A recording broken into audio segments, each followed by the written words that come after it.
You have no idea. You know the need.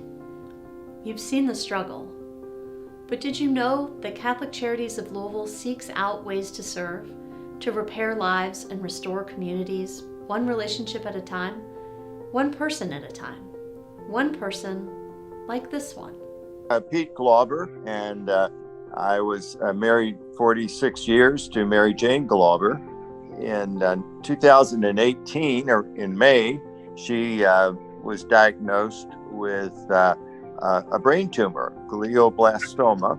She was being treated for it and actually lived longer than average. The 1st of March, she had a seizure and went to the hospital, was treated there, and then needed a rehabilitation center. Mary Jane, when she was in the nursing home, actually, it was about the same time that the COVID restrictions were in place. And it wasn't really clear exactly what the restrictions were going to be. Mary Kay, the ombudsman, was there at a meeting and very helpful.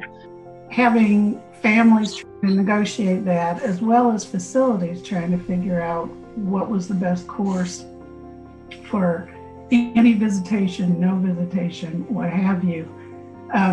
Everything was so fluid. The Glaubers, along with dozens and dozens of other families, were in contact with us, trying to negotiate, how do I get in to see my loved one?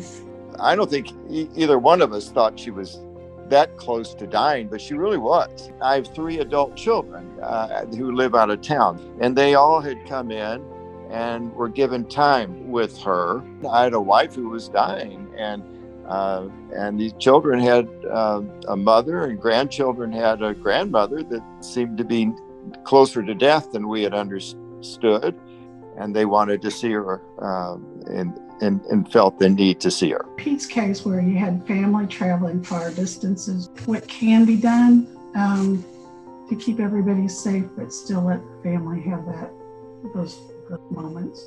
Really, the ombudsman, Mary Kay, did so much for us. If there's any problem, call me. And we did. My daughter from St. Louis called, and those arrangements were made for John to bring my 7-year-old little Cora, where she could say goodbye to her granddaughter. I know that meant a lot to Mary Jane. My son actually spent the night over there the night before Mary Jane died, so he could be there with her. And then I came in the next morning and was there for the rest of that day, March 28th. And that meant a lot to me. I was holding my wife's hand when she died. We're so grateful to have helped Pete and others like him and his children to be with loved ones at long-term care facilities at very important times during the pandemic. Blessings to them as they grieve their loss. Catholic Charities of Louisville looks for those who are easy to overlook so that we may walk with them in building a better life, in reaching greater self-sufficiency, in breaking barriers. Join with us today. You have no idea just how much difference your support will make.